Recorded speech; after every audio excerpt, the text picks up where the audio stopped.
จากวันนั้นที่เธอได้ไปจากฉันไม่รู้เธออยู่ที่ไหนตอนนี้เธอเป็นอย่างไรเธอจากไปไม่ลาสักคำไหนอ่ะ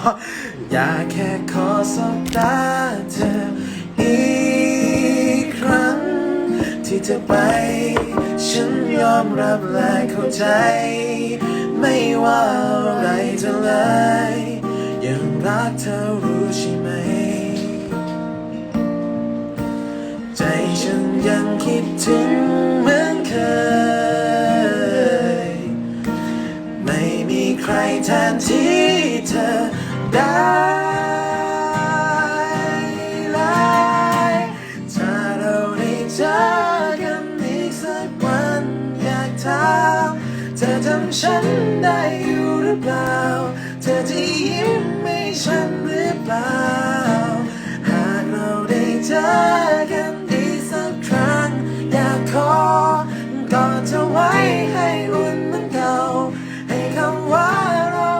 ยังคงเหมือนเดิมไม่เคยจางหา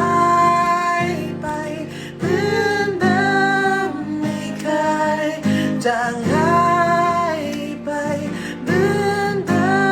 มไม่เคยจางหายแม้นานเท่าไรฉันรอเธอได้เสมอยังคงยิ้มให้ความทรงจำทุกชิ้นรูปเราเธอเก็บไว้ไหม